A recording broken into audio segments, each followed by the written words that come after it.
Hi, my name is Courtney Ott and I am the Principal Interior Designer here at the Modern Hive Interior Design. I have been in the industry for 8 years now. I started my company, The Modern Hive, in 2012. I help homeowners realize the potential of their home and help them transform concepts into reality, transforming their homes into spaces that they can love and enjoy for years to come. We have a room in our house that we never use. It was an office that ended up being a catch-all.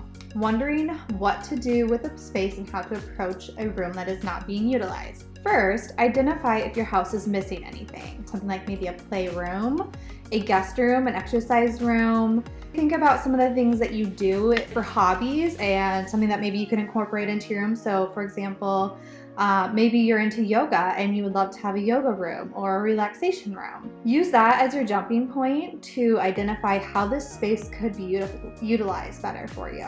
And if all else fails, then maybe you just transform it into a beautiful sitting room for you to enjoy at the end of the day, and then incorporate thoughtful storage solutions into this space. That way it doesn't become a catch-all for random things that come in through the house. My wife and I are having a lover's spat. He'd really like to stick with a solid paint, and she loves pattern wallpaper. Can both exist in a room, and what are the pros and cons of each?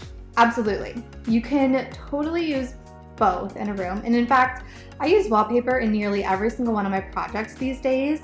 You have to remember that rooms are all about the layers. Patterns, textures, dimension, depth through furniture, all add to the room and make it what it is.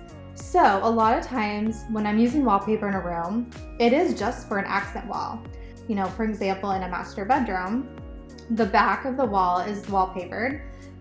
Placed in front of that would be the master bed or the king size bed, whatever size fits in the room. And it just creates a nice layer as you walk into the room. Other times I might wallpaper an entire bathroom or a mudroom, small spaces that can hold an impactful, bold design. If you did a bold wallpaper as a backdrop against a wall, I would probably keep the rest of the walls pretty neutral.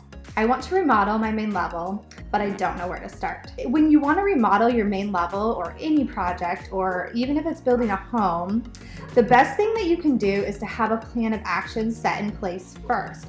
So before you just dive right into knocking down walls or whatever it might be, have that plan in place. And that's where an interior designer comes into play. We are evaluating the space for you. We're thinking through all the small details, all the storage details, all the layered details, everything that makes up a space. And we're drafting it out on paper. That way you can help see it and visualize it. And that way we can help make sure that you're not missing any key aspects to the design. Another really great benefit of doing that up front beforehand, when you get the design done, you know exactly what you want and you can hand it to contractors to bid off of. So you should be getting more of an apples to apples bid if that's the process you choose to go. They can really compare, okay, this contractor took this design that the designer had and his price was this, and this other contractor's price was this, based off that same design plan. Thank you guys for all those who submitted questions to me today.